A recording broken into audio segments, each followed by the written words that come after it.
Amen, amen, amen, amen. Imana imugisha nawe.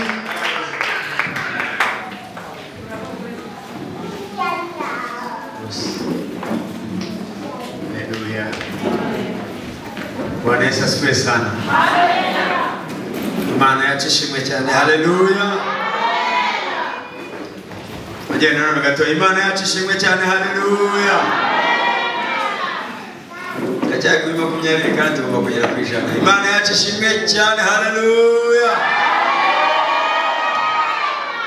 Tugeze kuri 50 ku ijana. Imana yacu ishimwe cyane. Haleluya. Tugeze ku hanyuma bivuze. Imana yacu ishimwe cyane. Haleluya.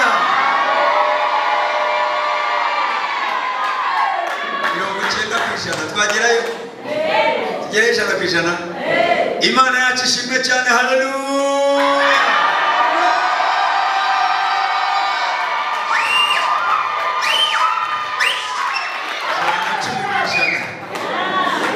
Imana y'umugisha. Ndabashubije mwese mu izina ry'Umwami wacu Yesu Kristo. Amen. Ishimiye kubana namwe mwese. Turashima kugira neza kwayo n'uburinzi bwayo, ineza yayo, ubuzima bwawe nanjye. Amen. Bwana asifiwe. Amen. Ababwiye nitwa Pr.Peter. Ni umushumba ngoromwe w'inzobe mwese. Naunganya nawe hano inzobe. Mwese naunganya inzobe. Amen. Mfitanye abana batatu. Abari bakuru cyane ariko kameme batangiye gukura, turicara tukajya inama. Ugeze mu wakaza bonene mwajya inama. Yes. Turashimira Imana ubwabo. Makiri ntashyo zivuye kuri madamu wanjye n'umuryango wanjye bwite. Umunyamana mu maraso n'ibyo mvuga. Arabasuhuza cyane. Twazanye kutaneza tuzaza. Amen. Sigaye mu murimo nawe. Makire ni ndamukanye z'itorero ryose. Yababwiye yuko tubakunda kandi ko ntabwo yabeshye. Umuryango wa Pastor Mbire na Jane ni inshuti zacu. Rero Makire ndamukanyeho cyangwa se ntacyo zabo. Imana ibamugisha.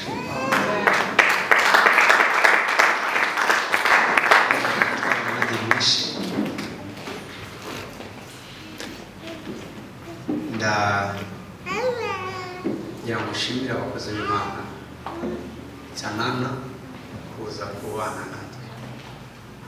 Kuba ubundi mukozi w'Imana umuhagurutse kugira ngo aze yicara kumve. Tamutumiye kuza kubwiriza aje mu rusengero atari n'igiterane atari n'abayobozi. So I respect it kandi bose ndayibashimiye. Mwakoze kuza kubana natwe. Imana ibamugisha. Pastor Mbire yagiye bambwira kenshi ntabwo ari ubwa mbere bumvise kenshi kuva na mbere yuko mutangira kwiga amazina amwe narayumvaga cyane cyane Bishop, hanyuma mutangiye no kwiga urumva yuko byose nari mbazi kuri radio gusa. Imana ibamugisha. Ishimwe kumenya Bishop. Akoze cyane abandi narabonye ku cyumweru kwa gatandatu ushize ndetse na Pastor Jean-Marie twari kumwe kwa gatanu. Bagize n'umwanya wo gusangira icyayi. Imana ibamugisha. Thank you bavandimwe kubuntumira. Yari intambara ikomeye. Ubundi iminsi 40 tugira amahame yewe iminsi 40 ya mbere y'umwaka baneyirije. Aho utanga nk'umuganura ntanga imbere y'Imana. Ikindi iyo minsi 40 no kumba ngomba kubwiriza jewe jenyine ndimo casting out sobanura teme tuba dufite mu mwaka wose kugira ngo banawugire understanding bagire imyumvire ijyanye n'iyo teme. Simba mbwirize ubwo rero umugabo yaguye ku ngufu mu minsi 40 y'ubushize mwaka ushize wose ashatse yuko nagera hano, ariko nanjye ntabwo nabwirije mu minsi 40 wacu. Nagiye gusa njya gusoza muri minsi 3 ya nyuma, niba atari 2 ya nyuma, bari baramfashe njya hatandukanye kubwiriza. Rero umugabo kubera kumukunda urumva yuko porogaramu yanjye yose narayishe minsi 40. Ni ntabwo bwa mbere umuganura urasohotse. Umve rero yuko naje hano ari by'agaciro gakomeye.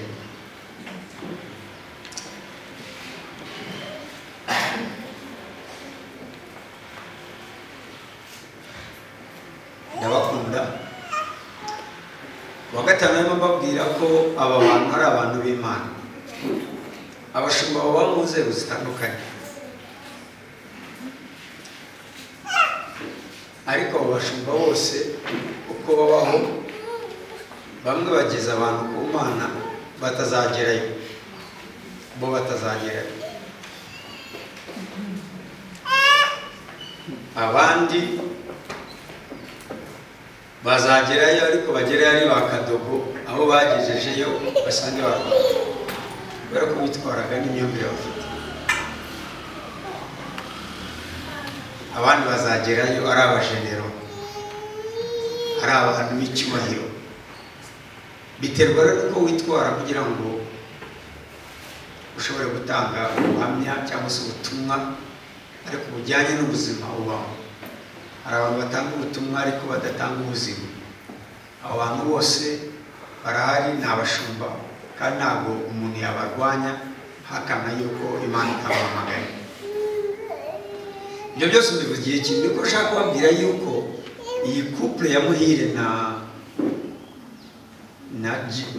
Jane ni abantu b'Imana. Hari abantu b'Imana igikora recommendation ikavuga ati mwebweho nzabaha umushumba wanyu n'umutima wanjye ko shaka. Bene uwo muntu yaje aza afite ubushobozi bwo guhindura ubuzima bw'umuntu, aza afite umuhamagaro muriho, aza afite mandate, inshingano, aza afite ikintu gisa nkaho ari umutaka afite, agiye kurinda abana b'Imana banyagirwaga n'amahindu n'imyuka n'ibindi bintu byose byateraga abana b'Imana. Gukizwa ni kimwe, ariko kuba mu mudendezo w'agakiza ni ikindi. Abantu benshi barakijijwe bazabona ijuru, ariko hano ku isi bayibabariramo.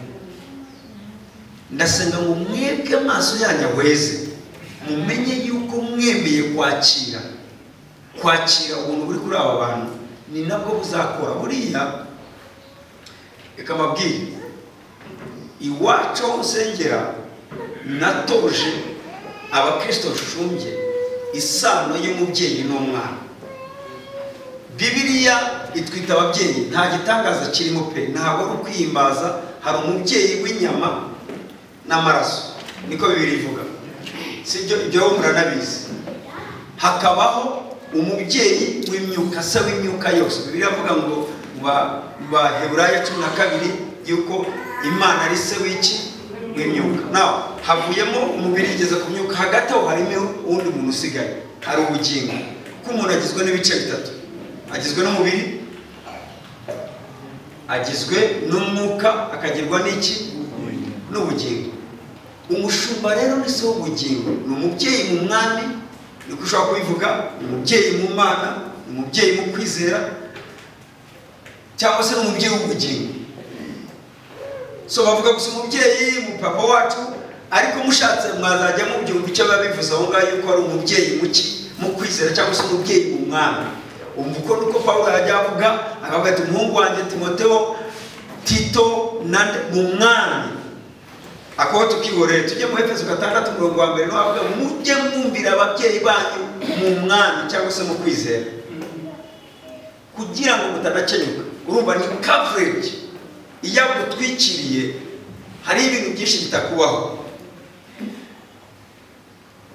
Mweburayo 13:17 ugasanga nawe uko wavuga gutya ugati nimutabumbira ntacyo bizabamara, uzabaho ubona ijoro ko nta nyungu y'umumaro we ubuzima bwawe uzabona. Narimo bavuga ngo rero narabatoje kugeza ahantu iyo mpagurutse ngiye imbere yabo baba bumva yuko ari igihe cyabo cyo kwakira imigisha, kubohoka, ibitangaza n'ibindi.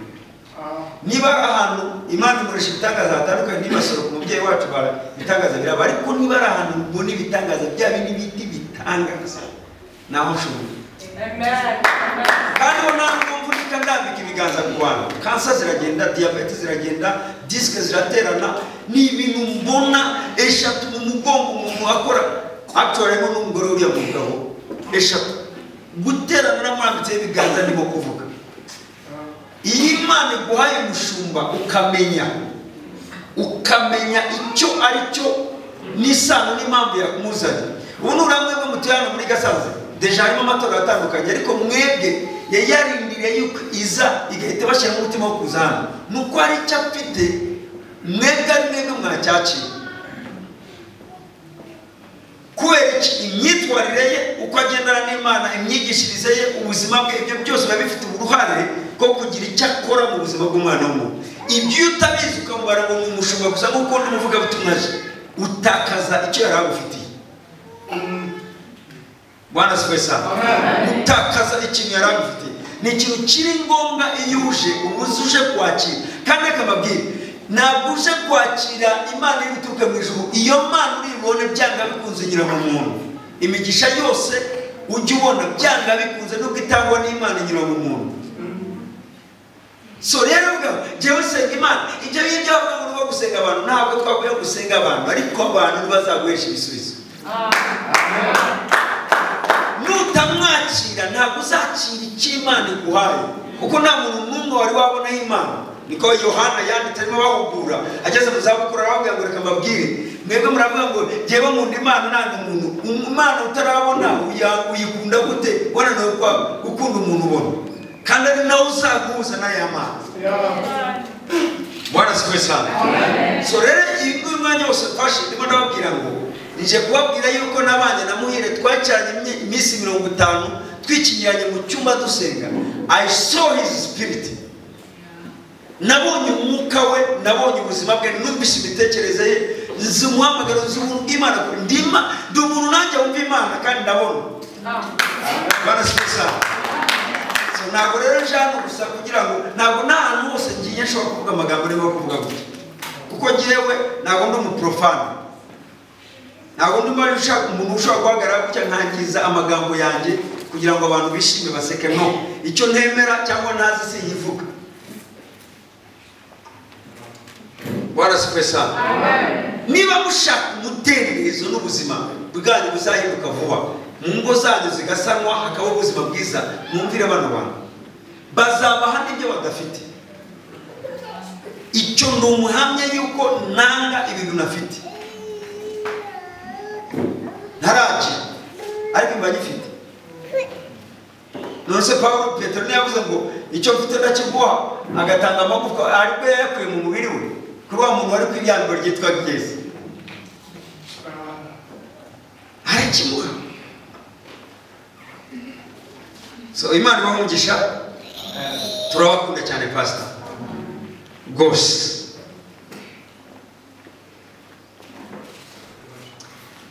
Natangiye teme ivuga ngo ukeneye imbaraga z'umwuka wera ngo usohoze ubushake bw'Imana. Niyo teme n'abana nibo nigisha. Narije mu ijambo ry'Imana ashaka kubasaba yuko muza kunyihanganira nakoresha umwanya munini wo gatoya atari cyane, hanyuma ngakoresha umwanya munini wo kubasengesha no kubasengera. Murabinyemereye? Nashaka nzanywe n'ibintu bibiri, kandi rwose tubyemera ngo n'abashumba banyu. Ikintu cya mbere kibanze ntabwo ari kubwiriza gusa, kuko nawe babwiye ndashaka kurekura umwuka uri hano ushobora gufungura ubuzima n'umurimo w'Imana gukora.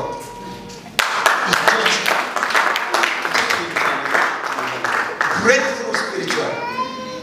Ntabwo ibyo natinya kwivuga yuko yari ubuntu kuri urabumva ni nkuko Pr.Peter yavuga ati cyo mfite n'ikindi.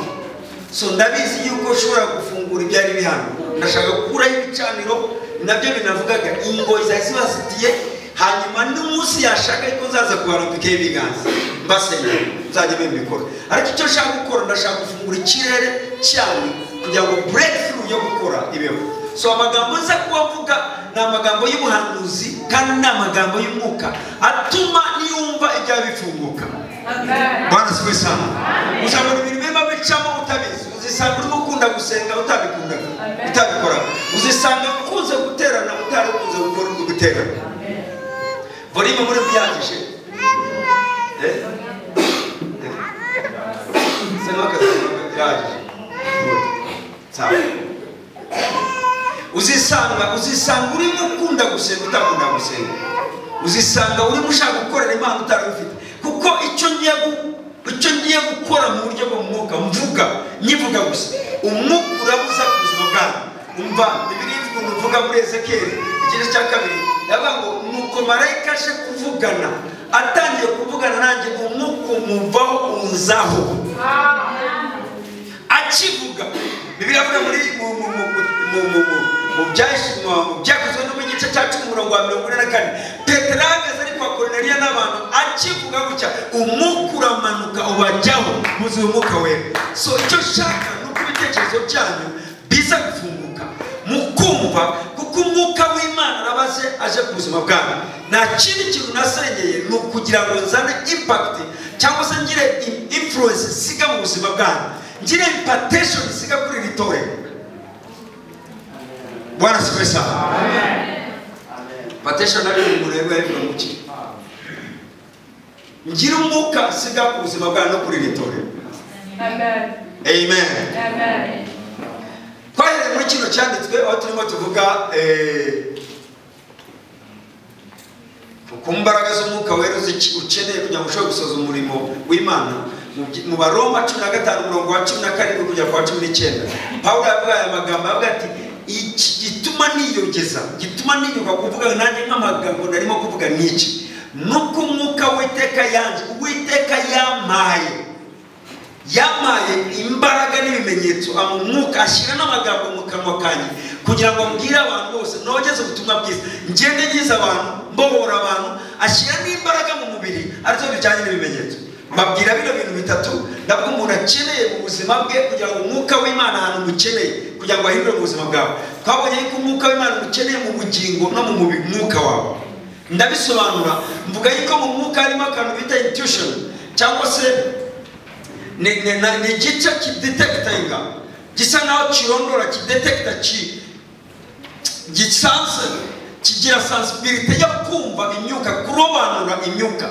So bene icyo kiri umwuka w'Imana yazuye bangwa ngo mukomezwe mu mutima the inner man yo umuntu yazutse bwo umuntu ari maso sike yarakangutse ntabwo abadayimoni bajya baza ngo bagire wakuniga atangira kujya hari umurozi inyuma y'inzu ugasanta presence.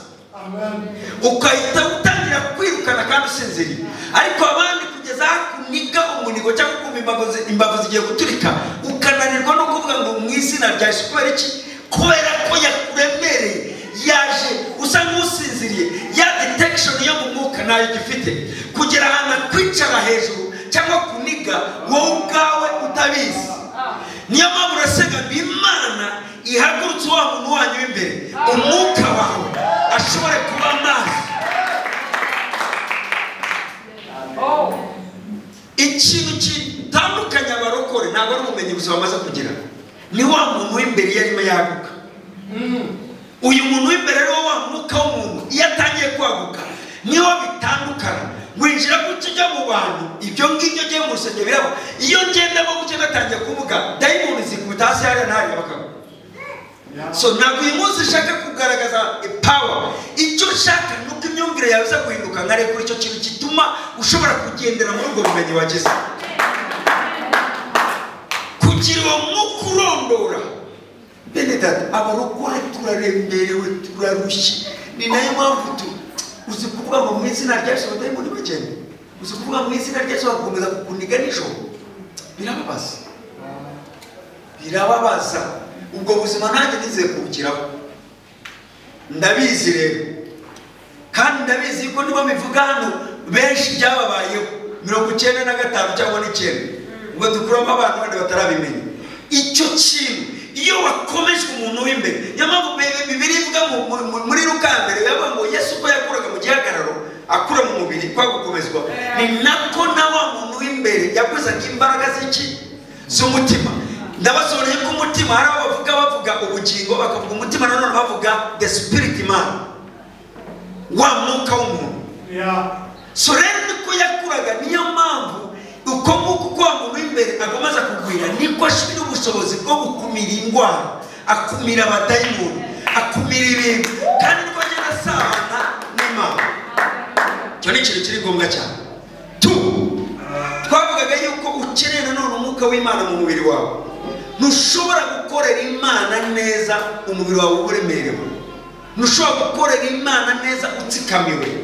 Ibyanditswe najya mbivuga byinshi, ubwo ndashaka kwihuta kugira ngo ibyo mvuga uyu munsi nabyo ni byiza kandi byinshi.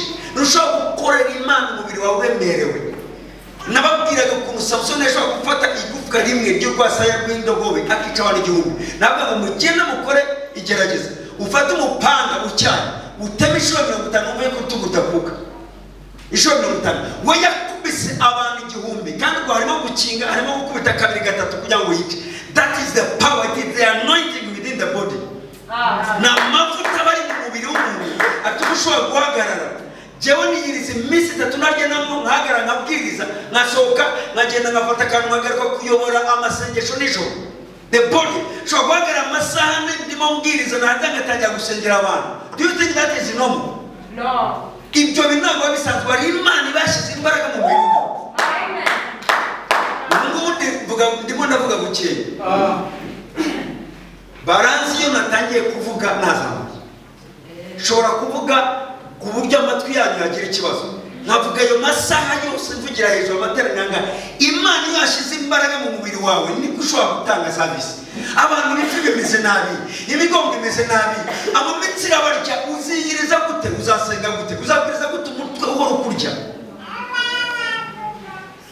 Bibiliya iravuga rero ngo ibyo bimwe ni imyambaro, ubwo buretwa mwambitswe buzakurwaho no kugira gute, no gusigwa, no gusigwa. Uyu munsi abarwaye kuko tutarimo twigishwa cyane ibijyanye n'imbaraga, ariko tumaze kumva na twamaze kwakira indwara z'abadayimoni nk'indwara. Ntabwo narwaye ukikanyira kwa muganga, none ufite amahirwe yo kugira akakate ka silence. Niko witaho neza wari wanagura. Bibiliya bihanagura gake kurusha uko ugahanagura. Jesho kumara n'umuryango wanjye imyaka 2 n'abana banjye nta uragwajya kwa muganga.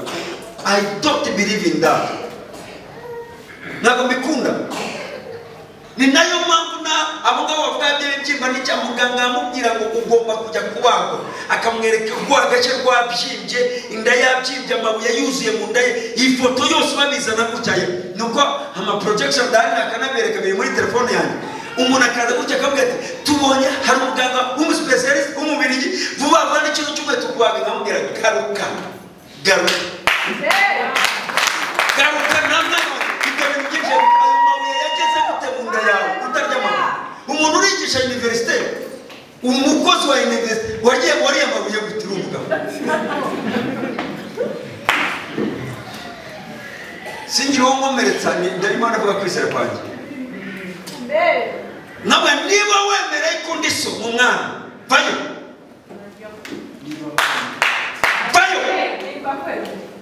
niba nyemereye ko ndiso vayo mu bitaro Faisal akaza tukamara nk'iminsi 3 kucyari maribwe na buri mwanya. Nawe ntawe ushobora kujya, wowe dufitanye cyangwa umwana wanjye ni gute wagenda ntabizi, ni gute ibyo byakubaho Imana itabimbye byo mu bapfa rero n'urimo. Uwo namubwiye ndimo kubwira turi Bukavu, anagereza icyumweru cyose Misiri byanze kubaho, aribwa ntabyihangane ntubaho kuko operation yanjye yewe ngiye nta bindi ndwara uzagira. nta bisebe bizajyaho nyuma kandi nta risike yo gupfa waba ufite ni ikiganza gukora nyuma bikagenda wajyayo ukazenguruka hose ugasanga ibyo bintu byavuyemo so hari ibintu bimwe biremerera imibiri yacu bikakubuza gukorera Imana ukeneye imbaraga z'umwuka wera mu mubiri wawe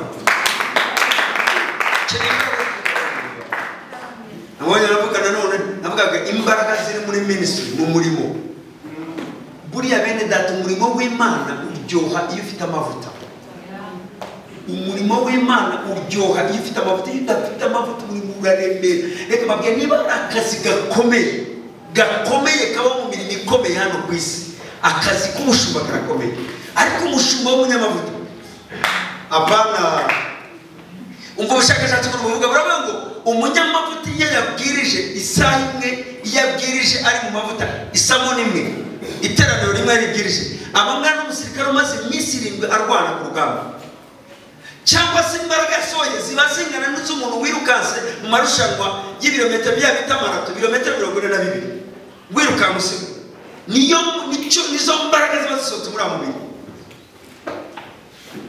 so rero no murimo usa n'ukomeye iyo rero ufite amavuta nibyo ibintu byoroha ni nko gutwara imodoka amapine agira gutya ibindi bigira gute ibintu bishegashega imodoka itagenda urakandagira ukumva ibintu byiranga ukajya ngo urimo urafata pine wafata imodoka nshya ukumva ntushaka kuyivamo komforo yayo amavuta rero ni komforo igufasha kwihuta no kunyura ahakomeye mu bikomeye ukabinyuramo mu mikuku kujya hari ibindi bisageza kujya warwaye umugongo we n'ubyumva ukeneye amavuta mu murimo w'Imana narimo mbanyuriramo mbabariye Muhira azabaha Pastor Muhira azabaha inyigisho nayo ndazibahaye na Pastor Jen inyigisho yose uzabikenera bayimuhe kuri message nandika ibyanditswe byinshi na uyu munsi rero ndashaka kugaragaza ibimenyetso ndashaka kuvuga ngo ibimenyetso bigaragaza umuntu ufite cyangwa imbaraga cyangwa ugendana n'imbaraga z'umwuka wera kuko tuvuze gusa ko bikeneye imuribaza ngo se nzabimenya gute ko izo mbaraga zifite nzabimenya gute ko izo mbaraga zangezeho itandukaniro ryanjye n'uzifite ni irihe icyo nicyo kintu ushaka kugaragaza hanyuma nawe utangiye kubigenzura urebe niba ari byo ntabwo mvuze yuko umunyamavuta atarwara ariko imirwarire ye byibiri birimo ibimenyetso byinshi bigaragaza n'amakuru yayafite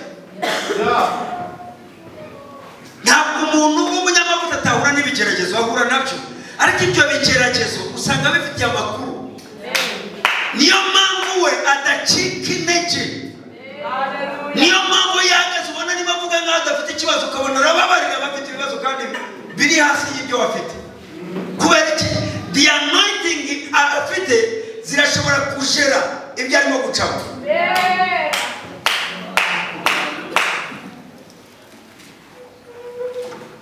ibimenyetso bigaragaza umuntu ufite cyangwa se ugendana imbaraga z'umwuka wera cyambere ntabwo uwo muntu aba ikintu cyambere kiranga uwo muntu watangiye kugaragarwamo imbaraga z'umwuka wera mu mubiri we no mu buzima bwe muri bya bice bitatu navuze umwuka umubiri n'ubugingo ntabwo aba akikengwa n'imikorere n'imbaraga by'isi mu yandi magambo aba ari incontrolable niko bavuga neza mu gifaransa yes Yohana 3:3 kugera ku 8 Yohana igice cya 3 umurongo wa 6 kugera ku 8 kuri 6 ikibyarwa n'umubiri nacyo ni umubiri n'ikibyarwa n'umwuka nacyo ni umwuka ndaza kwihuta noneho kubera ko igihe ikiza koze naza kwisukanga iwacu giye mbwiriza amasaha hejuru y'amasaha 2 n'igice ndavuga sinaza kugira aho sitaza kukazaga kongera kuntumira ikibyarwa n'umubiri nacyo ni umubiri n'ikibyarwa n'umwuka nacyo ni umwuka reka bene data muri ino systeme mumbabare iyi systeme abantu barimo bashyiraho yo shera iminota 45 minute iteraniro ngo kureza amasaha 2 ntabwo byutse bw'amasaha 2 ujya bubaho nibubaho twe dutangira saa 2 arigengeza saa 8 bakinyuma saa 2 za mu gitondo ariko urebye ibyo bihe tuba dufite nuko itorero rigenda ryaguka. Ni ngombwa Pawulo yaravugaga abandi bagasinzira bagapfa akabasengera bakazuka kongera akababwiriza.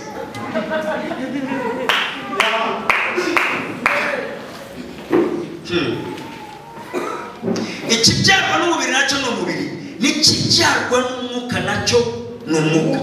Witangazwa nuko mubwiye ngo yuko bikwiriye kubyarwa bwa kabiri. Umuyaga uhuha aho ushaka ukumva guhuha kwawo, ariko numenya aho uva cyangwa aho ujya. Umuyaga urahuha ntabwo ujya umenya aho ukawumva yuko umuyaga, ariko numenya aho ujya umenya naho uvuye. Umva rero akantu gatangaje kiyongeraho, niko n'uwabyawe n'umwuka wese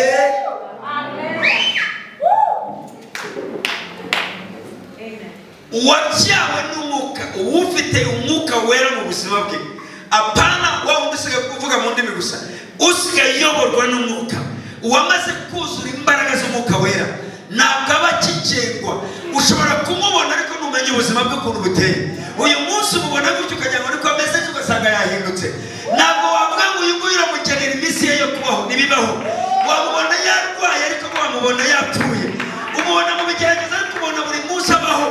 Ntabwo uwo muntu ajya atsindwa, imibereho ye ntabwo ibarika.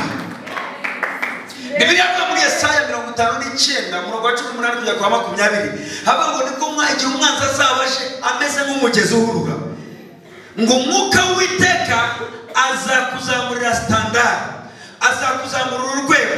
Umunsi umuntu yabonye umugezi ugeze mu mavi, bavuga ati mbega we ugiye kumuhitana, agategereza uri mu mavi amasaha agahita, iminsi igahita, amazi bakabona ariyongera. Kumva uko yongera, Imana irazamura standard y'ubuzima, irazamura umwuka ukumira cyacu. Bakabatira umuntu ko adapfa, reka da baheruka imbabara warazimanitse, ariko ejo bazi bakabona uracyari, ejo bundi bakabona uracyari. Nize gutunga umuryango w'abantu 11 harimo papa na mama, nta muntu n'umwe ukora, turi muri hano Kigali. Nabwira ngo mama yatangiye kurira amarira imanuka gutya kuvuga ati noneho karabaye nubwa mama. Imana iravuga muri Yohana 12:3 ngo igaburira uburabyo bugashisha mu gihe gitoya, ikagaburira inyoni zidafite aho ziba. Nawe yewe umwana wawe yatekereza tuditwara inzara, ntibibaho. Kwabaye imyaka 3 n'akazi tuba gutyo turya mu bitangaza. Yego ntabwo twaryaga nk'ibyo ry'ubu, ntabwo twarya.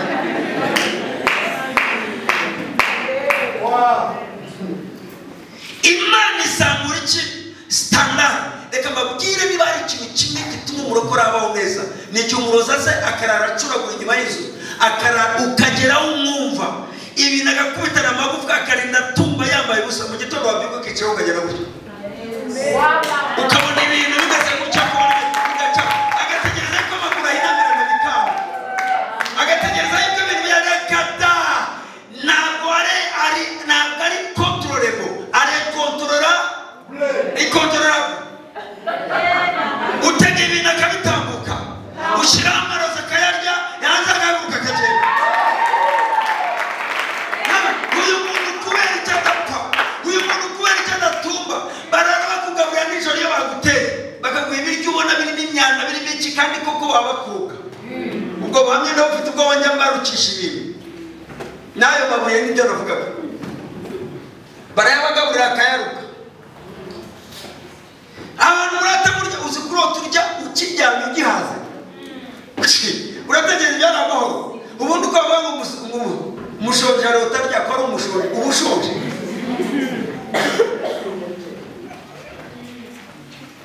Hari ibintu bimwe bakura ariko bakumirwa, ko twari twamupakira ibuye mu nda, yabaye hati, yabaye hati.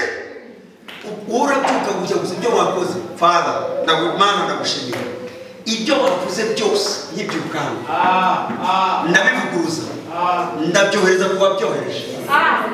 Back to the sender. Subira kwa kohereje. Yandiga tuwanuka gutyo yumva. Ikibazo ni wowe kubimenya no kumenya kubwira umwanzi neza. Iyo utangiye kumenya ibintu nk'ibi n'ubuzima bwawe butangiye kugenda buhinduka. Imibereho yawe gutsikamirwa, kuremererwa, bigenda bihinduka umunsi ku wundi, kuko ubuzima bwawe bugenda buhinduka.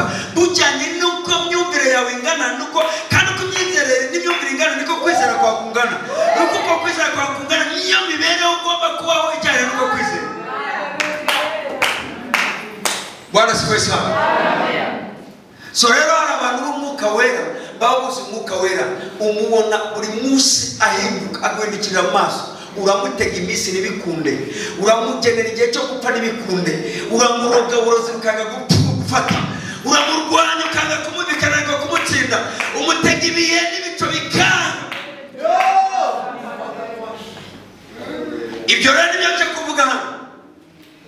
Joshua Harvest Christian Church ibiyango n'ibicaniro byose byashyizwe kuri uyu musozi wa Gasaza cyane n'itorero gukura mwebe n'ibizabafata ndavuga ngo ntibizabaherana kubera ko muzakomeza gukura mwaguka. Farawo yakurikiranye Abisirayeli abageza ku nyanja itukura avuga ngo ndabarangije muramungirahe. Iburyo hari umusozi ibumoso hari ubundi inyuma y'ari Farawo aravuga ngo ndabarangije. Nawe nibazi ko ari umwuka w'Imana ku buzima bwabo ngo wa mucyo wabamurikiraga uberekezera urahindukira gutya maze uhinduka umwijima w'icura burindi imbere yabo. Ku Bisirayeli barikomereza urugendo abanzi babo nibo bakibabona kandi bari hafi yabo. Abanzi bari bahagurukiye mu izina rya Yesu nahuma amaso yabo mu izina rya Yesu. Ndibukore muri prophetic gutyo ukuri bagora abanzi bahumaga bari bahagurukiye kubarwanya nubwo bakubonaga bari hafi ndaca inziga z'amagara yabo imivuduko yabo ihagarare barakwirukana inyuma kugeza aho gutandukanywa nabo mu izina rya Yesu Kristo. Murakoze barimo kuvuga amena mu byakire neza. Kubera iki? Kubera ko kwizera kuzanwa no kumva ariko kumva iyo umuntu yagize gute yatuye wakijijwe watuye n'igitangaza kiza watuye. Iyo umuntu avuye ngo wakirike n'uwakira ukajya mu mutima ngo abanyarwanda buriya nicyo kintu kimwe kituza kwakira ibitangaza kenshi. Niba ari n'ikintu narwanye n'itoro n'abarwanye no kubakuramo ubunyarwanda bw'imyumvire ariko atari identity ko nanjye muntu kuba umunyarwanda cya kintu gituma wikomeza kabone n'ubwumva uri mutsindwa mu mutima ukikomeza ikintu wumva ari cyawe umurema avuga ngo aho wavuze ngo wamena ako gatahita batavuga ko ngifite kandi ugifite nabaye iyo ndwara n'ibyo bibyimba bikuvamo ukaguma gutyo ukananirwa kuzamuka ngo amena cyane. Yesu yaravuze ngo asama cyane nduzuza.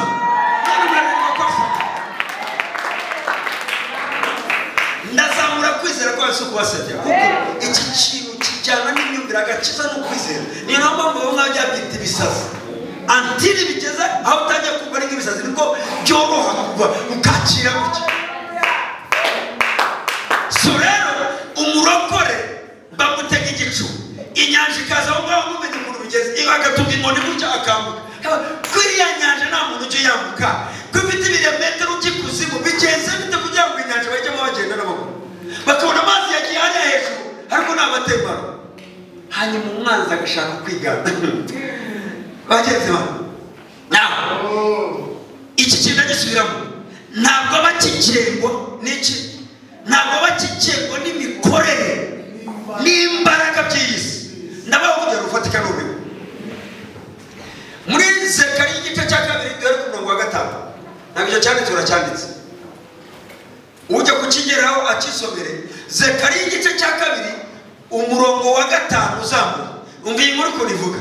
Iravuga ngo Zekariya yari mwiyerekwa agiye kubonabona ari kumwe na marayika. Marayika atangira kumuganiriza umugambi w'Imana.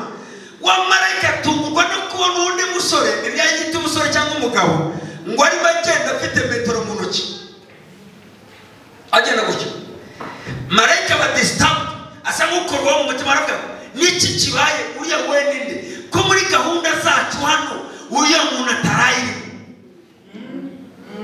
aje gute abwira undi marayika bari kumubwira ukanga umubaze ngo urajyahe iyi gahunda ufite ngo arirukanka namubaza ngo ugiye umva ukuntu uwo mugabo yamushubije ngiye gupima i Yerusalemu ndebe ubugari bwayo ubwo ndebe vision yabo imyumvire kwaguka kwe muhamagaro n'ibindi bintu byose n'ubutunzi azatunga ndebe ubugari bwayo ndebe uburebure bwayo menye uko ingana hanyuma ngira gute mu yandi magambo mumenyeshe yuko mushyirireho imbago. Iyo umuntu yagupimiye ni ukuvuga ngo wowe ungana gutya ntuzarenga kandi benshi hano bari mu mbago gusa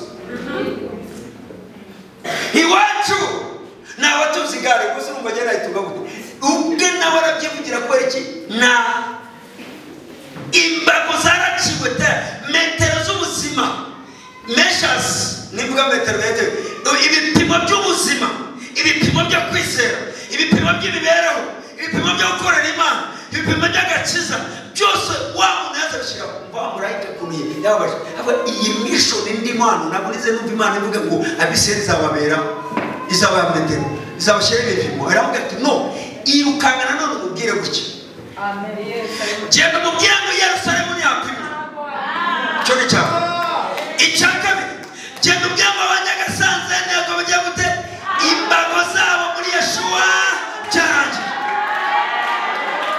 icyakabi ubabwira ngo Uwiteka wenyine uzababera inkike ntuzababera korotire ariko ntabwo ari korotire y'amabuye ni korotire y'umuriro waka umuriro iyo waka ntabwo wakuhura wakwa mu yandi magambo ndashaka yuko batagira imbago zifatika uko kwizera kwabo kuzaguka zagendana nabo uko kwishirwa kwabo kuzaguka zagendana nabo uko matungo yabo azagwiza nzagura yavuga ngo bazatunga Yeshua muzatunga bazorora Yeshua muzorora bazaguka Yeshua muzaguka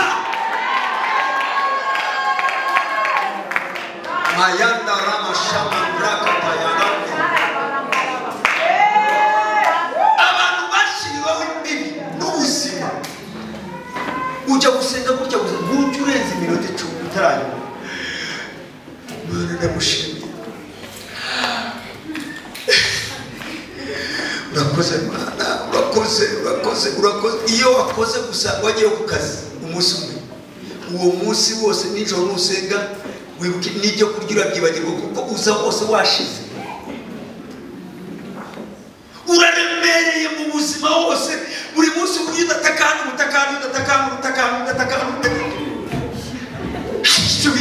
Imana ikubohore mu izina rya Yesu izo mbago zose ufite mu buzima bwawe ndazikuza amaraso ya Yesu Kristo ndazikuza imbaraga z'umwuka wera mu izina rya Yesu imbago washyiriweho kugira ngo udashobora kwaguka kugira ngo udakomeza gukorera Imana kugira ngo utabwiriza kugira ngo ucuruze ntiwunguke kugira ngo urubyaro rwawe utarukomeza kugira ngo urushako rwawe rusenyuke ndazicamo kabiri mu izina rya Yesu. Thank you. Urajyanwa mwanzi we uriyita iki wa musozi we ko Yesu ugiye kuguhindura agasanze we kugiye kubona umugisha kugiye gutera imbere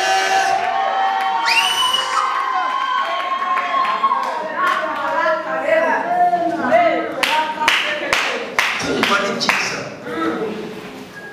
ni mu bantu barimo bahinduka mu muryango wacu ibyo by'imbago ndabizi ntabwo ari kubwiriza gusa n'ubuhamya nababwira imbago bazicirwaho uzi umuntu kwiga pastor akiga amashuri ye yarangiza gutya doctor afite masters utangiye gukora uri muvura indwara zo mu mutwe indera hanyuma ukarwara indwara zo mu mutwe umutwe uri murambya batajya kuba imiti bajyamo akajya kwipimisha ati turabona idutse tutajya agera atangira kunywa imiti y'abasazi uko twahuye doctor arambya turabona ubwo ratajya kunyigisha ukuntu urumva arabizi we nibyo yigiye ukuntu umuntu arwara ukuntu tugenda dusaza tugacika ntabwo ariko se wakwemera tugasenga cyangwa ati abasengera atariko buriya nanyuze no muri sikari arashaka kwica kwizera kwawe ati ngo abantu tubikora uwo ni umukiza usumye uyu munsi akuriye protokole muri church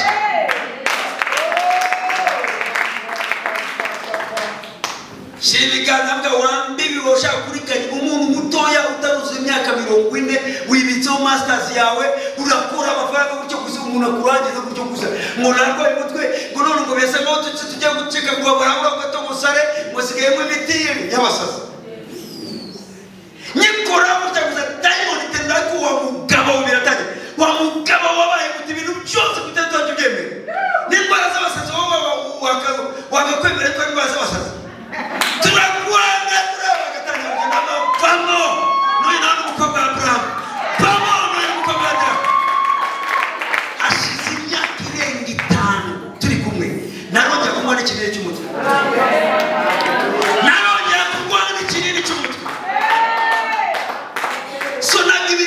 byose ibiraba mu bigaragara byose bibeshwaho n'ibitagaragara. So icyo kibyimba kigaragara ngo buribwe bugaragara ibintu birimo kuba hari imbaraga zirimo zibisunika kuba. Rero iyo wuzuye umwuka wera ubikumira kuza mu buzima bwawe. Biraza bigahunga, biraza bigakubita urutare. Ndasenga ngo Uwiteka Imana gushyiramo imbaraga mu buzima bwawe. Uyu munsi byari byarakubereye imisozi muri wowe. Birandurwa mu izina rya Yesu.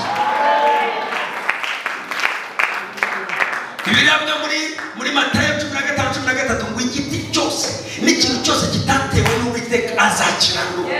So haguruka gusubira mu magambo. Reka mufashe haguruka dusengere so. Ikintu cyose umwanzi yabibye mu buzima bwawe.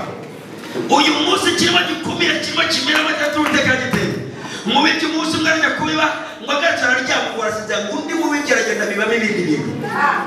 Wari warakiyama gakiza Yesu abibamo. Ariko kubwo kurangara gushunga nabi kugira intege n'ibindi umwanzi akuma amaso abibamo ibindi bintu mu mubiri wawe. Uyu munsi tugiye kubirandura kuko bitatewe n'Uwiteka Imana. Tamura ibiganza byawe ngo mwami Yesu. Nk'uko ijambo ryawe rivuga. Ikintu cyose kitatewe n'Uwiteka. Frakata yamande karibo koyana. Mashanda karibo hoye mu musere. Sele Mungu anategeka. Kuko nabwo usaba Imana ategeka icyo kikuranga mu buzima bwawe. Kirandura mu izina rya Yesu. Command it out in your body. Command it out in your body. Command it out in your soul. In the mighty name of Jesus. Marama braka tashalande ribo hoye mu musere. Rekete iyo mwari kurimo. Abatayimo kurimo. Abantu mazi yicaye mu nyama mu magufa mu bitekerezo. Baba mu izina rya Yesu. Baba mu mbavu zabo, baba mu nda zabo, baba mu migongo, baba mu mutwe, baba mu maraso, baba mu misokoro, mu mabitsi. Mu izina rya Yesu Kristo w'i Nazareti.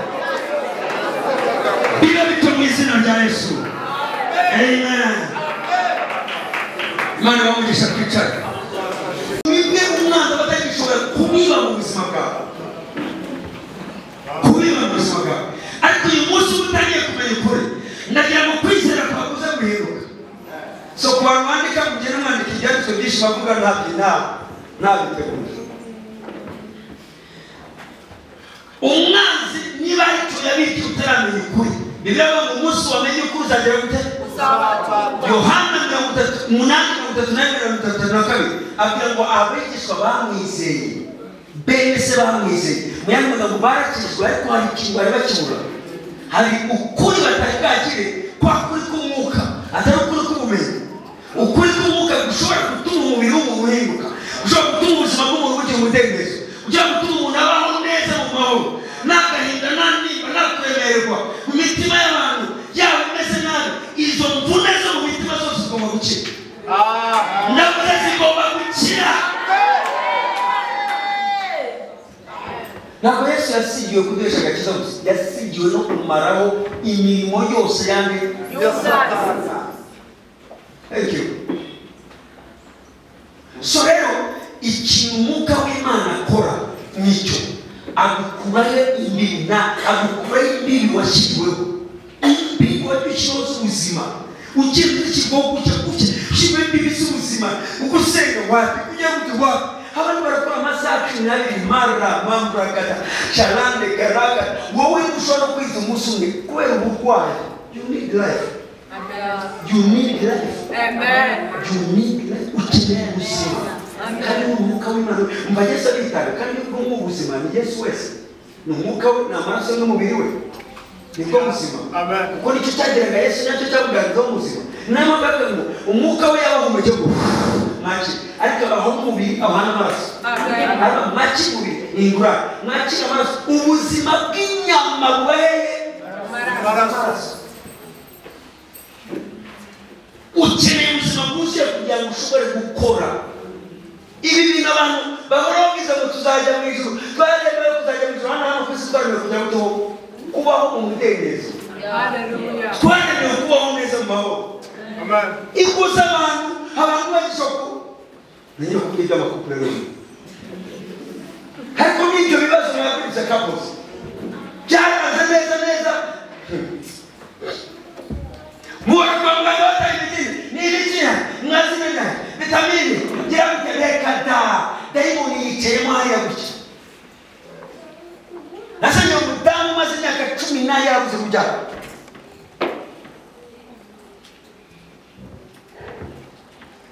Sebukwe yaramuciriyeho imbaho kubera ko we yanze kujya mu byaro, amushyira imbabazi zo kutazamara. So afata inzoka ayishyira mu nda ye, kubera ko inzoka kenshi akameze mu izina rya Yesu na rusikiro arimo yirukana yayibonye cyakije mu nzu. Ndimo musengera dukwa deliverance kugira ngo inzoka ikanye kuvuga wamwe seruka mu nda. Abwira amagambo nashyize inzoka mu nda ye. Igihe cyose abona ari n'umugabo yanzuka n'imira intanga z'umugabo ashobora gutuma kwimuza bitabara. Amen. Hari ibintu biba icyo kintu umuganga ntashobora kukibona kuko afite amaso ntashobora kugeza nawe wajya gukora IVF ntibikunda bazishyiramo gutya ikazimira kugeza ivuye. Ibyo byose bari barabigerageje. So rero harukuro buriya niko Imana yabishatse, ntabwo ari Imana yabishatse, kuko ibintu byose bibi ni byiza tubyerekeza ku Mana. Imana ntishaka gupfa vuba, Imana ntishaka gukenyuka, kandi yivugiye muri Bibiliya yuko yashize imyaka 70 y'igihuru. Ntabwo yavuze ngo abantu bazaba ibintu byose kujya muri Imana yabishaka. Yo buriya yamukuza kuturusha abayede data. Data ni umupasiteri ufite ibisishaka kubwiriza jewe. Sishobora niyo nagiye gushyibana sishobora ngo yamukuza kuturusha mukuza kuko umuntu ajya gutakurisha mukuze yamaze kiniki yasohoje. Niwe muri yakoze ku buryo bwo bamaze gukora Imana ishaka byose ni ibiki yakoze.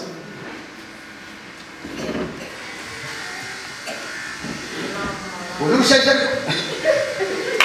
ariko tugiye mu byanditswe ndabikwereka simbizi uwo muntu iramutse mwahamagaye ashobora kuba afite ibintu biri notable biba bigaragaza kuko yuko yakoze.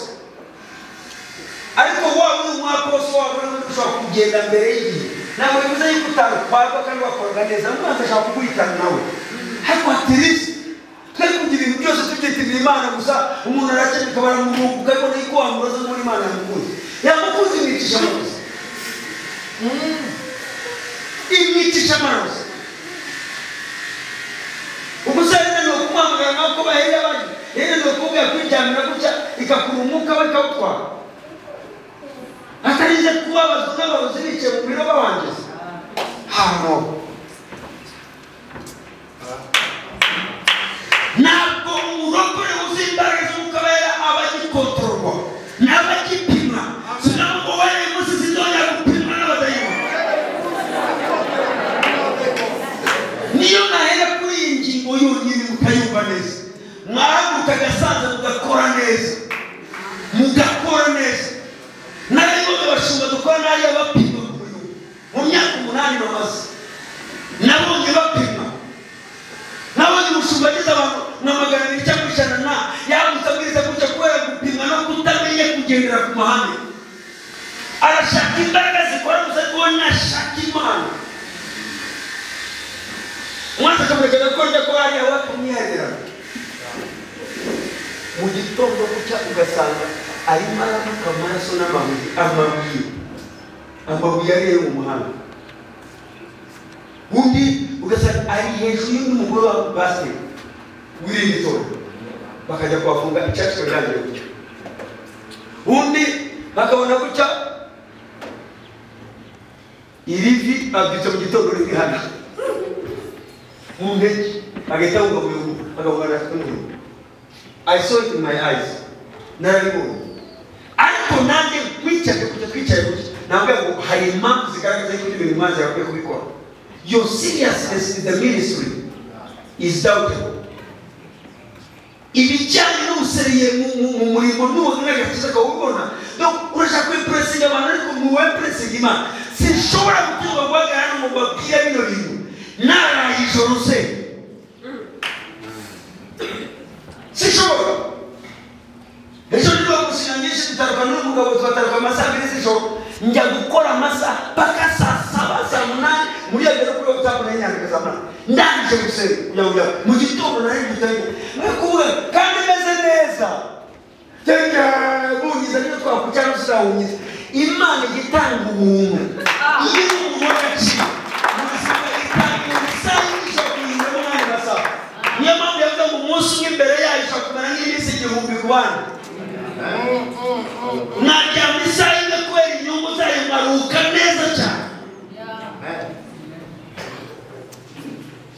Naya ndabwira abantu babego bari abaganga bavuga ngo tugomba kuryama saa 8 pasta urabona nagize uko kuryama saa 6 gusa Jenga saa 10 yari watu saa 10 kana mungi nanga mu rusengero saa 1 zuzuye bani cyo cyo none ni muri ramambura katasha mu rusengero saa 10 ngo njya shalande karaka sai buri muntu wese yinjira n'abana mu nzu ngiye gukorera mu gihe umunyaka utaza yakushi uzabaza sekare iyo yakufasha kumurisha n'ama n'Imana gusa Uzingo muzike nubwo bafite intwaro zihagije azina kurwana hagati Imana yabaye Musa mukemere yuko umurozi umwanza gutanga mu kicu agutanga tere mu Rwanda moya ugomba kwigeramo mbere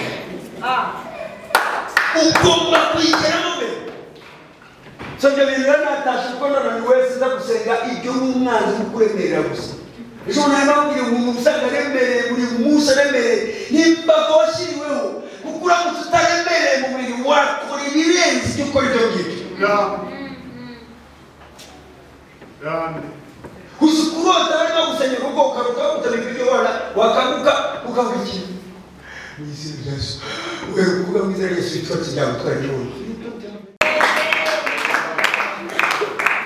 Wakari ya Brasa Administration Church ni gitorero ritoye mu buri hari ku Nyundo ariko ni gitorero rinini rihari ku Nyundo including Catholic yari imaze imyaka kandi n'urusengero runini nawe je Bibiliya avuga ngo IMBARAGA yavuga ni ushaka reka mbere ko byara bwa rukuru muri Yohana kandi yavuga ngo hari intumbi hose yatanga ku rugero rw'iki rw'umushumba n'umukristo so urinda intumbi guteze nagakiza se umukristo arakijijwe ariko impinduka ni nuko ubuzima bwawe bugera ahantu buhumura burahumura umukristo wese uri gasanze inyuma manukiyo niba ari ndubariye akavumba gucyakura kuri amusozi yaje muzo bakana bakuba turumbi mwumure y'ahantu umwuka w'Imana ari ahantu bagera bagatangira kubwira ibyo bintu birakoraho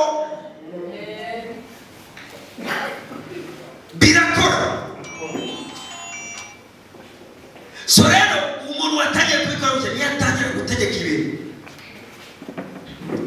ibintu dutangira nababwe ngo mu abantu bashaka kuzatunga imodoka twari abantu babiri bafite tufate twakorora coupe 2016 abantu bashaka kuzatunga imodoka bashaka gukira ubu niryo tangazo cyangwa nakoze ngiye gutangira umurimo w'Imana bashaka gutunga hano ku muyumbu bashaka kubaho neza bashaka kuba batarwara batashaka kugira ibibazo byose bafite miryango yabo mu rushako mujye mwabwira bazana bagira ngo umugabo yaturutse i Kigali afite amafaranga bahita babona amatorero yabo bazabiruka bategereza yuko nanga amafaranga ntabwo yasubiramo aya magambo ndategeka ibikuranduka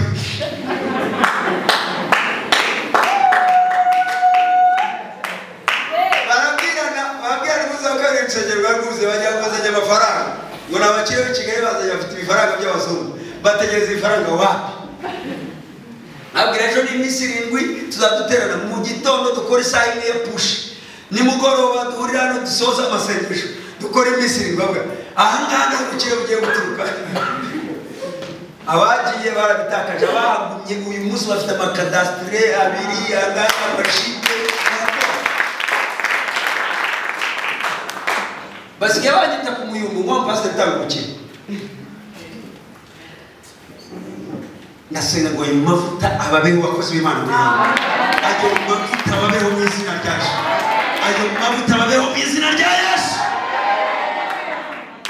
umuntu wifuza wese kwaguka mu mitekerereze ye nasenga ngo Imana igwe kwaguka mu bitekerezo byawe kandi ngo ayo mavuta kwagura mu izina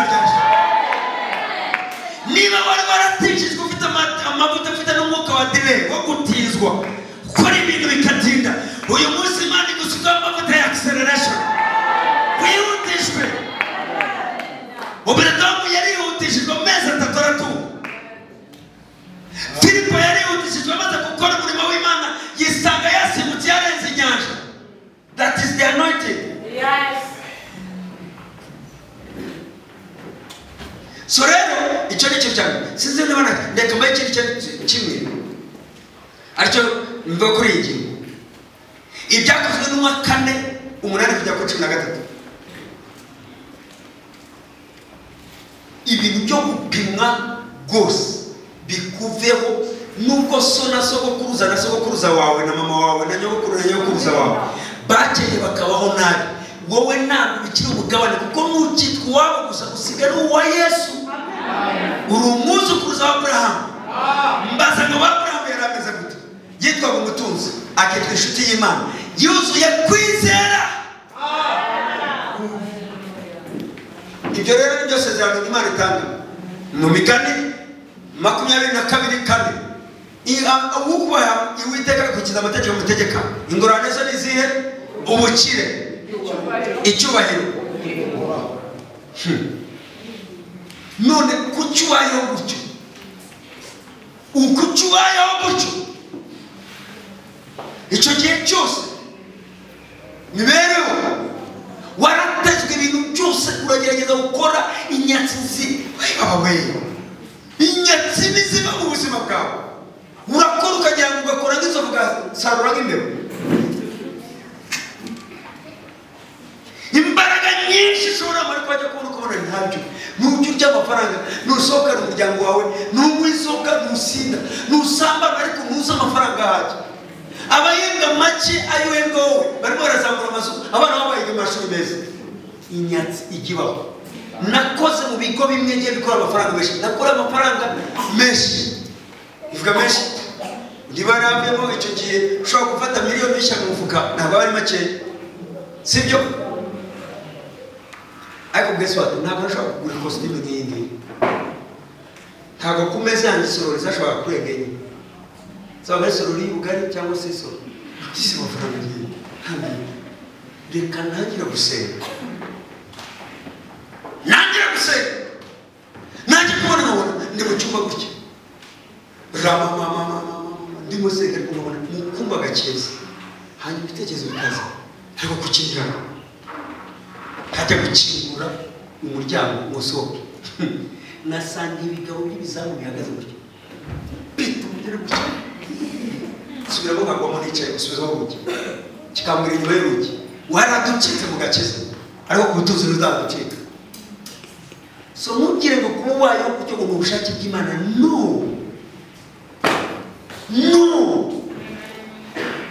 niyo mpamvu ngo ukarwanya uzikizwa uburetwa bagize gute bagushyizeho. So abantu benshi rero banga kurwana ngo bashaka iyo mbagure muza tubasengere kuri radio bari benshi bose benshi barabasa bafite abadayimoni baravuga kuri radio ntabwo ugenda ati nabi wanjye sidashobora kubafasha bose nyakuraga mu bwango muze mwese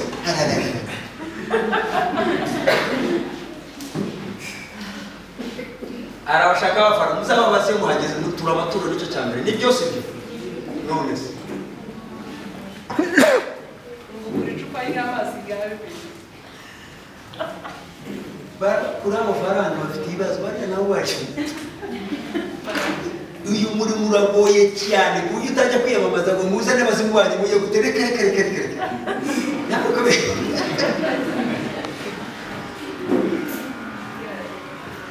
cyane kibundi Imana yabikubwiye ariko itabikubwiye ntabwo ari ibintu waca gukinisha. Abantu benshi nahuye nabo n'abakora deliverance nuko nibyo babakoreye ibyo babasize babasabanyije bagize gute ariko bigenda biba mu buzima bwabo. So nano rero ubuzima bwanjye iyo ngo yose cike mu izina rya Yesu. Ikintu cyose cyatuma guremererwa ku buryo utashobora kwisengera ndagikuraho mu izina rya Yesu. Icyaka navuga amaso yawe ngomba ku buryo udashobora gutandukanya umukozi w'Imana n'umukozi wa Satani. Uyu munsi Imana iwezesha amaso yanyu mu izina rya Yesu. Biblia inagaragaza ngo ndimo navuga iki ibuka mu byakozwe n'uwa 12 Petero baramufashe kugira nibwo atangiye kubwiriza mu gihe gito gusa Yohana bamuciye igihanga nabo bajya mukuza muri gereza arapfungirwamo uwa mbere bamuciye igihanga bamufunze barabyure uwa kabiri barahaguruka gusenga barabwira umuntu n'uwagaciro mu buzima bwacu ntabwo ugenda guess what marayika yavuye mu ijuru gukingura so rero mutekereza hari abantu bamwe bafungiye mu ngoyi bakigira gutya mu byakozwe n'uwa 16 Paulo na Sila babwiriza ubutumwa bwiza bahinduye abantu baravuga yo umuntu wari ufite wari igiciro cyacu wa mukobwa wagendaga basubira uyu ni umukozi w'Imana umwemere kandi ari umurozi ntabwo abantu bose bavuga iby'Imana bariya barashaka kubigarurira no kubiha gusa buzatinyanga bahora bavuga ibitangaza gusa batavuga kwera ku cyaro no kwishakira Imana bavuga gushaka Imana babiruka nyuma Paulo barambye diamond command in the name of Jesus muvemo bavuga tayari business yacu yaranje icyo bashakaga cyari kugira ngo Paulo namara kwava bavuga ngo aya Paulo yahanuraga na wa undi yahanura reka tugumane n'uyu bagomeze bari bamatutu ni wale barakaye baramufata bajya kumufunga na Sila binjiyemo baratajya marakata bebera ngo barasenga bararamya rakamaya nerebe shalama rakata yande rakata umugoroba wose bigeze mu gicuku imbaraga z'abadayimoni bazananiwe gukora inkuta ziranyeganyega Imana isatura inkuta ndasenga ngo warucingiranye hose mu izina rya Yesu ingoyi yose n'ububata bwose wari urimo uyu munsi umwuka w'Imana abantu imbaraga ze zidasanzwe asenya ibyo bihome bagushyiriyeho asenya ibyo bihome bazirikiwemo mu mbaraga z'amaraso ya Yesu Kristo w'i Nazareti mwavuze ngo amina cyane kuko muvuga ingoyi ufungirwamo nk'uko ubuzima bwanjye bwahindutse nanjye gukora amafaranga guess what uyu munsi umaze kumenya ngahe ntabwo natinda kwavuga kuko ateye isoni ariko niba ari umuntu wambara neza ntabwo njya kubeshya bishop niko nambara neza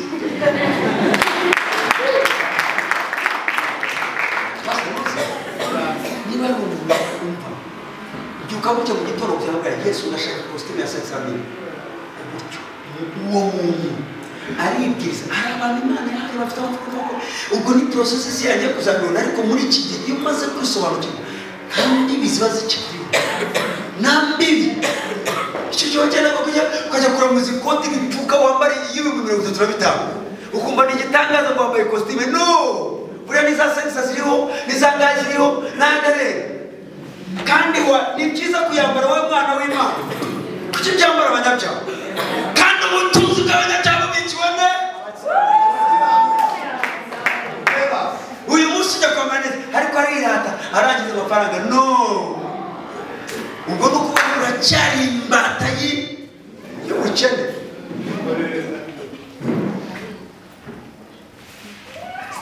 uyu mumama ni wanguriye iyi costume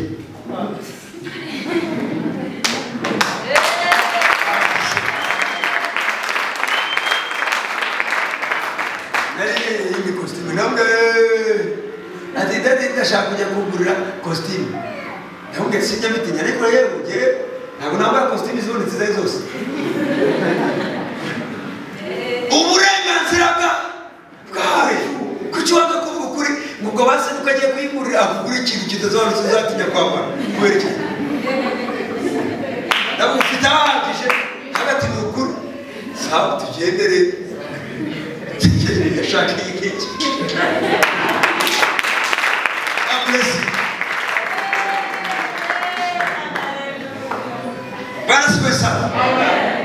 imbaga abantu bazikirirwaho reba hano yaratarize Petero kandi twavuzari byakozwe n'uwa kane Petero yagendanye na Yesu atarize bari bamuzi nk'umurobyi niba ari umuntu n'uyu munsi mu gihugu asezeguritse nubwo yababoneza umurobyi kuko bari umunyamahanga bayanuka amafi buri gihe hahora mu mazi niyo yaba yafite amafaranga kuyarya ntayarya neza nyuma y'imyaka 3 akubitana n'abagabo bakuriye igihugu babandi 70 b'abayobozi ba mu gihugu baramuhamagara yakoze igitangaza cyo gukiza ikimuga cyari kuri irembo ryiza baramuhamagara bamuzana bamukubita aho ngaho niko shaka batajya banditse amategeko bize kuburanisha na n'ubu hano mu bantu bize amategeko baba baziranye bakaba uriya we n'umuhanga uriya kuburana urubanza agiyemo ujya ugira ubwoba kuko ararutsinda baba bazwi sibyo baba bazwi bahanga mu mategeko bahanga barabyigira iyo ushaka ko urubanza rwawe rurangira neza hari abacamanza babona ngira ngo uwuje gutya yazanywa bakabwaya iyi kesi n'ukuntu yoroshye bakabazanye mu nubwo abigiyemo abandi kireka gusa ari itegeko ry'igihugu naho ubundi hari ibindi bintu bakoresheje gutya ubundi bagifunzwe ariko aranyuza n'uwarupigapiga nawe ubwo yabahagarikira agatitira gutyo ukabona ariko n'ukuri mwamubabarira nize gukurikirana we ubundi acalenjinga abacamanza abashinjacyaha sinzi ukuntu yabivuga bose arabacalenjinga mwebwe naso n'ubwo mufata mu bintu n'ibi noneho bicara gutya bazi yuko bicaje umuswa w'umurobyi baramwicara we ubwo butwara bukwiye bwo kwirukana izo mbaraga zo bagitangira gutya ngo naho nazi yuko isezerano ryamaze guhinduka igihe yagendanye na Yesu gutya kubera yuko kubonye niya myaka 3 tukagenda ntabwo uzongera kugira isoni n'ikibazo cyo kuvugana n'abakomeye cyangwa boroheje umunsi wabageze imbere gutya nzajya nshyira amagambo yanjye mu kanwa kawe ubarangize baricara gutya bagitangiye arabamanuka niko bashaka kuvuga ngo murambaza ibitangaza Yesu yakoze murambaza ko nagize neza avuga amagambo icyo mubaza nawe byaturutse n'uriya Yesu mwishe donc wewe noneho abahindura abanyabyaha ubundi ibyo ntabwo wabitinyuka utari ntiwatinyuka kugira umunyamakosa uje kugufunga baratitira bambwira ugiye aho gatoya hari bajya hamwe baricara ariko pastor uriya si Petero bati nonese wa wundi utarize mu ndebyo cyane kuko kivugariye the unschooled one uriya si wa wundi w'umuswa mu cyongereza mu kinyarwanda bakoresha uriya si wa wundi w'umuswa ni gute biriya tuyinyuze igihe tunanije gutya cyahindutse gute imbago zaracitse ntabwo bagifite barongera ati ndiwe kabisa noneho mbese bigeze bite umwe kugira ngo Yesu abirangize neza aravuga ati ariko amaze igihe agendana na Yesu wawe undi twananiwe ndababwira uyu mugabo afite imbaraga nitumwiha neza igiwanyu bananiwe batagize uzabigeraho ndasenga mu izina rya Yesu mwerekeje ibiganza byawe cyane ndahanura ku buzima bwawe ngo mu muryango wawe ntibazongera kwicara ngo bemeze inama utaratanga ibitekerezo byawe mu izina rya Yesu Kristo w'i Nazareti abakwitaga igihugu gisuzuguro batajya kwemera nk'umujyanama mwiza icyangiro cya kikuriho nikikubaho mu izina rya Yesu igisuzuguro cyari ku buzima bwawe nikikubaho mu izina rya Yesu uburetwa bwose bwari ku buzima bwawe nikikubaho mu izina rya Yesu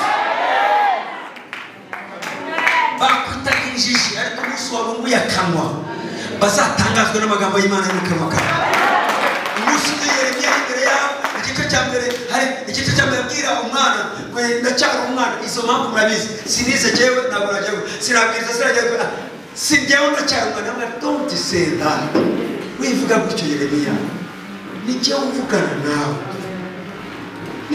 nawe none si ibibazo bizagera tuzatuma mura imbere yawe uzamuzuzwe no nzashyira amagambo yanjye mu kanwa kawe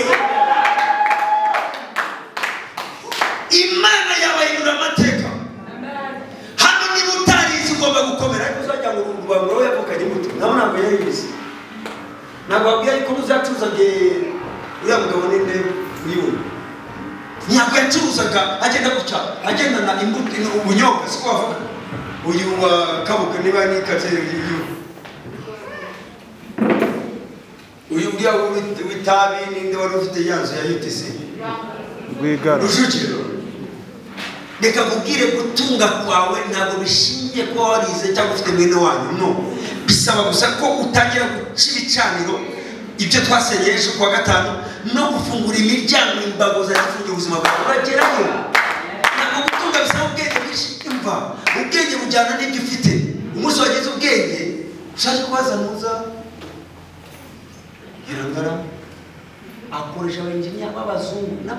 abanyarwanda yarabareze bavuye Butare injiniya sibe bakora ibyari byatwa kabanga gake n'abazungu none siko muzungu na Nyirangarama ninde yaje twagiraga ninde muhanga muri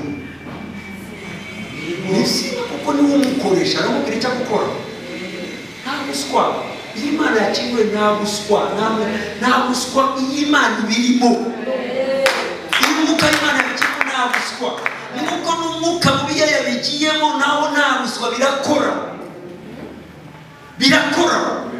so mureke bino bintu wowe uyu munsi ufite umurisazi abandi barajya gucyukumva umurisazi urajya kubona abantu bose bagisohoka ku Europe bameze gute se ntacyo baba bakoze ujya wicaye gutya gusa ukumva His Excellency Satani kuri Twitter ya Prime Minister urimo navuga na babandi bemerewe bafite za mpapuro zigomba bemerewe uko masotse Europe kanaka abaye appointed His Excellency bugica mu gitondo gutya gusa bantu bajya muhamagara mutugakanaka ntabwo ujye guhamagara ryazina ry'uhereye uwo banza nyakubahwa meya nyakubahwa gaba kandi ni appointment bayijoro rimwe uratekereza yuko ibyo ngibyo niba perezida umwana w'umuntu abikora umuntu ubuzima bwabweduka Imana yananirwa guhindura ubuzima yakufata kujya gusubiza umuryango ugatanya gukora kandi niba udedemo mu mezi 3 igihugu cyaramenye kugeza ku mwami yuko yakize ibaza umuntu baza gukora recommandation kuri perezida Kagame aba yakize bingana iki at least byibura agomba kuba ari miliyari zirenga kuri konti kugira ngo avuge ngo ndashaka kubonana nawe bajye kumurikomanda ndasaba Imana imanura umwuka w'Imana ku bantu muri to mubakene muzamuka mubakene umuryango w'abita mubakene n'uzaba umukene mw'izina rya Yesu niba ajya gutsikamirwa indwara zaraberanye wicwa n'indwara we ntabwo uzakenyerwa n'indwara uzasaza mw'izina rya Yesu mbabare gahuke dusenga Imana nari mfite ingingo zirenga enye cyane gutyo ariko muzima kuko narebye kwisondeka iki kintu byibura n'ikizakuvemo sinzongera kugira imbago bijyanye n'ubuzima bacuruza bikanga kuri ibintu ukagira ngo wowe niwe abantu bajya ngo wowe ni wowe banga gusa butike yawe iyo barayireka bakagura bakongera bakagura wowe nibaza kukugura uratekereza yuko ari bizima uriya arakana afitemo umwuka ntabwo ibintu byo kwikora muvandimwe ukurikiranye neza usanga hari ibaba cyangwa harakamu yambaye hano none we ntako wambaye mu mubiri uratekereza ko bizagenda we kariya kazabikumira ibyawe hitamo kwakira umwuka wera cyangwa urajya mu barozi ariko niba ukijijwe maramaza wakira imbaraga ziguhindura ubuzima tujye gusengera bino byifuzo kuwa gatanu twasenye ibicaniro tunagira gute tunasaba kwaguka kw'umwuka tunacana inzandiko zidushyirwaho kuvuga kuko nababwiye inzandiko twabisobanuyeho ntabwo nabigarukaho ibintu bikomeye urwandiko iyo umuntu yanditse lettre ubuzima bwawe burangiye ushobora kubona point urazamurwa bandika urwandiko uwo munsi izina ryawe rigahinduka ariko bandika n'urwandiko uwo munsi ubuzima bwawe bukarangira twabonye Pawulo yarangiza abantu kubw'inzandiko twabonye nabo tukuntu yapfuye kubera urwandiko nacyo ni ikintu gikomeye hanyuma tubona ibicaniro yuko igicaniro cy'Imana presence ubyutse butazamuka utabanje gusenya ikindi gicaniro cyubaka imbere cy'umwanzi uyu munsi rero ibyo tugiye gusenya aba barozi bashyiraho imfatiro ku buzima bwacu bashyiraho imbibi niwe tugiye gutera uyu munsi niwe tugiye guhagurukira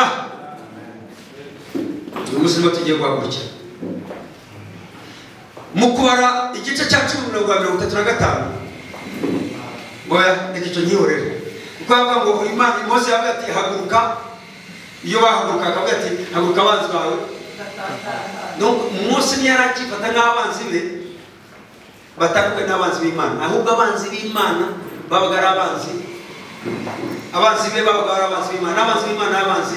Na Dawidi yaravuze ngo sinanga abakwanga Mana gusa, mbanga urwana mu butungane kandi mbagira abanzi banjye. Ibyo rero ni ibintu biri ngombwa cyane kuba bimenye. Yesaya 44:25 haravuga ngo indagu z'abanyabinyoma nzihindura ubusa, abarozi nkabatera ibisasi. Niba ushaka guhinduka no kuri amurozi ugomba gutandukana ukamwambura ukamudismantle. Mu cyongereza abantu zivugika neza, you dismantle him or her. Donc ukumwambura intwaro zose, kandi zimwe muri izo no kumuhinda ibisasi ukavangira ute nindura ubusa inyuka imigambi y'icako. Niyo mpamvu Imana yavuze ngo indagu z'abanyabinyoma zihindura ubusa, abarozi nkabateza ibisasi. Bibiliya iravuga aya magambo, iravuga mu kuvuga ngo numukenere yuko abarozi babaho hagati. So nje guhagarara hano nk'umuntu w'Imana, umurozi wari waje muri uyu munsi nugaruka hano uzapfa gushika. Amen. Watu wale barabashimwe benshi nabitangaza bavuga ntabwo duterana n'abarozi, kuko Bibiliya yavuze ngo nimukemere ko abarozi baterana. Niba ari abarozi bazaga kwica amateraniro, uyu munsi natangaza ngo mwaye amahirwe kutazagaruka cyangwa gukizwa. Nudakizwa ntuzagaruka hano, kuko nugaruka uzapfa kubera Imana natuye navuzana. Amen. Abarozi tubaye bisasi cyo ni cyane. Cyakabiri tuyusenyemo ndifatanye mu kifuzo kimwe ngo nuko bahunga Bisirayeli, Yosuwa 10:11. Nuko bahunga bagihunga Bisirayeli bamanukira i Betihoni, Uwiteka amanura amabuye manini y'urubura avuye mu ijuru, agenda bahondagura bagera mu Gezeri. Nuko barapfa abishwe n'urubura n'aya mabuye atuka mu ijuru, barutabo Bisirayeli bishe.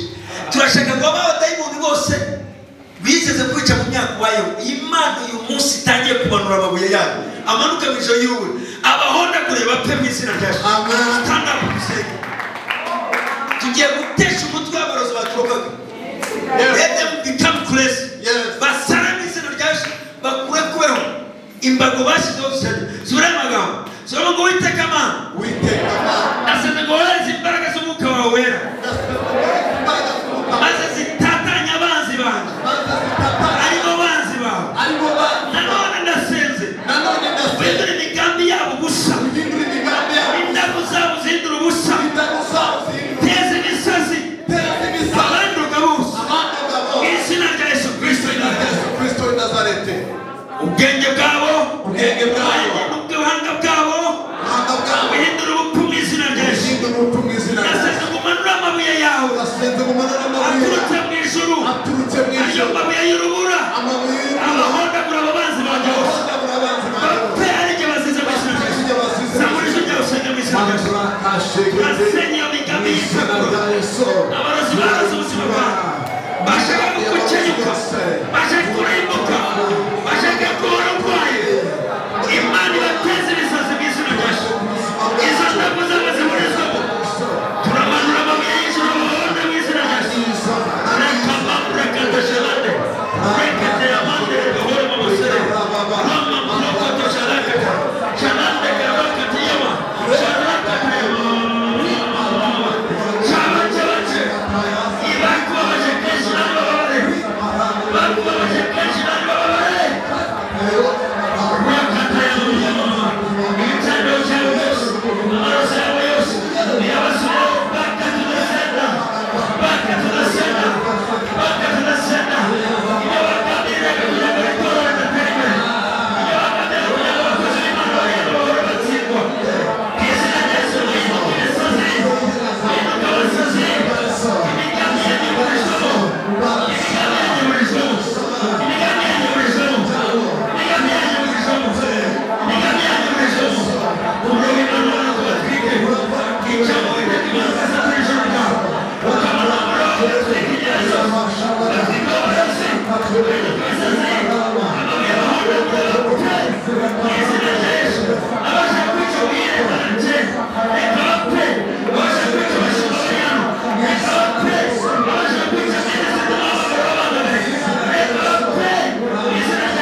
Mana ndebuzanye n'ibyo batuye muje kwizera nabo ndategeka ngo indwara yose umwuka wose amaraso yose yari ku buzima bwanyu ndayacamo mu izina rya Yesu ndategeka ngo bisubizwe kuba byohereje mu izina rya Yesu niba bari barekuye umwuka w'urupfu ku buzima bwabo mubasubirane witana mu izina rya Yesu mubasubireho mu izina rya Yesu imbaraga zose z'umwijima zakubeshekaho nawe ubabara mu buzima bwawe nibisubire kubabaza wabyohereje mu izina rya Yesu Kristo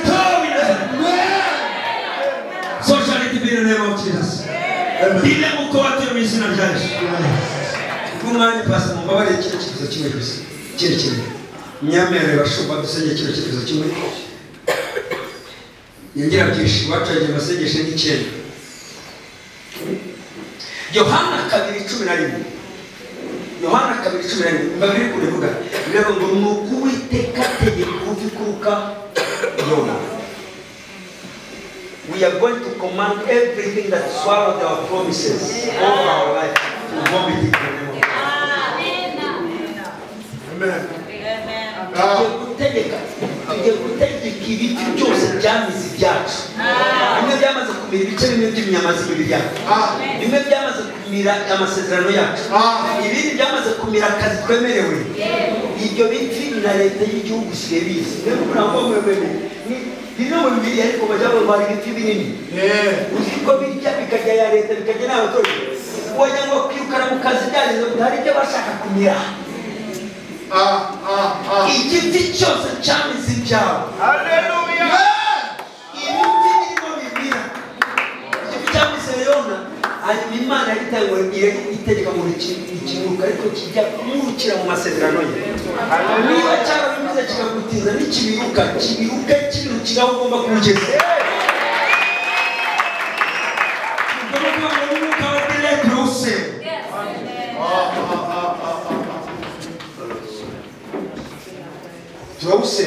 Yes. Nandi umurimo nawe n'umukozi w'Imana amanurira ngo abone hari imyaka 7 wazengutse umwanzi yarakuriganije aho kugira ngo ujye winjira muri ministry arakuriganya urazenguka imyaka 7 uza gutangira Yesu yongeye kumbwira ko rero ndavuga ntabwo tujya gutangira n'usanzwe tuvugana ranka ngomba gutangira kugira mu mwuka tugira amaranka kandi ayo maranka ajyana n'ubushobozi byo ugomba gukora bijyana amapeti ranka n'amapeti ntabwo urabona gutangira nangira hasi mutaka kuma muze turebe oya yewe umunsi natangiye kugera natangiye abantu 120 ubu kuko natangiye cyane umunsi wa mbere ntabwo nize njya kubwiriza umuntu gutya bikababwira ibi bintu birakora iyo bimenye navuze sinzongera gutinda kandi imyaka 7 bizajya kurangira mfite abantu nagomba kuba bafite ab'imyaka 11 ya kugira ngo Imana iruri kwiyumvishe ijye kukurikira ubwa mwerwa gusora igihe cyo gusora cyageze abwira Petero ngirukane mu nyama urobo rufi ukuri bugobamye urasanga amafaranga tubishije n'usoro amafaranga yagenda na gutyo gusa ibi nayo cyane bigiye kutirira bite mudade biruke n'izina yo bibereho bibi izo nyama zimwe zirwaye ziruke zibe nzima ngo ni watu Imana igabasipera pati z'inyama z'ubuzima mu bintu bice byatuye byoga kubona ubuzima ibyo nabyo byaramizwe n'urufi bibiruke zina ndaburikaza bya Sulemana wize nuko gutiza ko yakwizana nuko Imana yabayishurwa ntabwo ari umuhango tuvuga ngo niko bibere cyangwa ko gakiza Uwiteka mu bubasha waduhaye kuko icyo tuzatura twizeye tuzagihabwa ndetse n'amagambo yacu arema uyu munsi mu mbaraga z'umwuka wera imbaraga z'amaraso ya Yesu Kristo ndategetse urupfu rwamize ibyanjye nirubiruke mu izina rya Yesu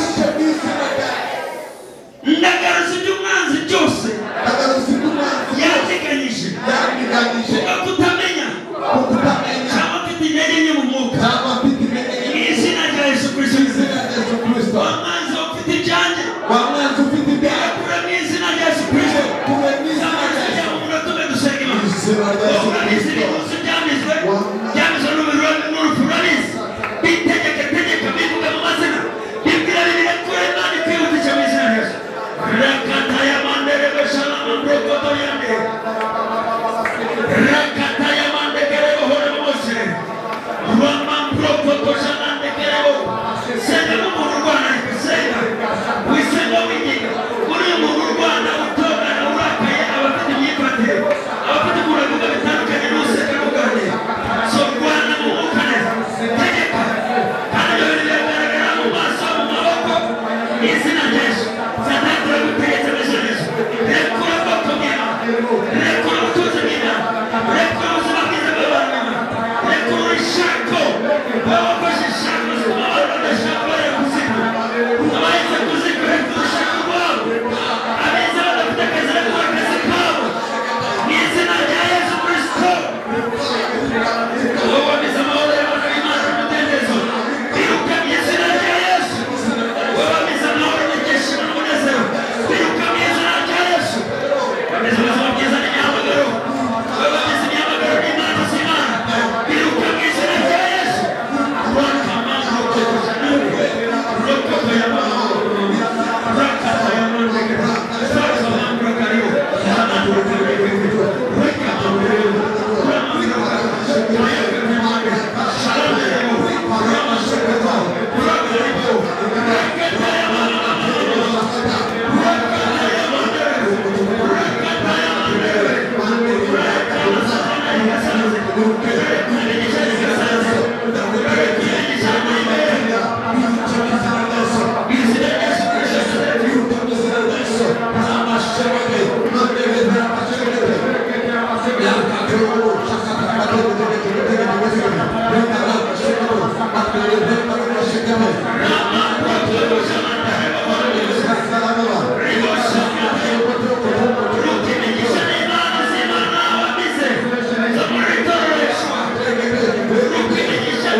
mwakoze kunyihanganira Imana ibumugisha ngaza mu mavuta n'ububasha bw'umubyeyi wacu Apostle Shoma Masasu yuko iri torero gipunguriwe gutangira kwaguka mu izina rya Yesu buri cyumweru bazajya bakira bongerwa abantu buri cyumweru bazajya bongerwa abantu buri cyumweru bazajya bongerwa abantu kandi abantu b'umugisha mu izina rya Yesu uko uzabikorera itorero Mana ariko uzabikorera izi nshuti zacu abakozi bawe mu izina rya Yesu abavandimwe mwami Pr.Peter mu izina rya Yesu Kristo w'i Nazareti imbaraga z'Imana zitangiye kwinjira muri bo batangiye gukoreshwa ibitangaza batangiye kwagurwa mu izina rya Yesu Kristo w'i Nazareti bagiye mwitora abantu babona Imana ikora mu izina rya Yesu Kristo uko batwubashe Mana kuza kutwumva ndasenga ngo icyo washyize ku buzima bwanjye gitangiye gutemba ku buzima bwabo nabo mu izina rya Yesu Kristo Mwana w'Intama y'Imana ukawera w'Imana nesha umugisha ubwoko bwawe ndavuga ngo nibahabwe umugisha bakira imbaraga zibagura ibyo umwanzi yaramize byanyu byose biruka mu izina rya Yesu Imana ishira imigisha mu biganza byanyu mutangira mwunguka 30, 60, 100 bico ubuzima bwanyu ariko bwanduka wihinduka mu mwuka mu izina ry'Imana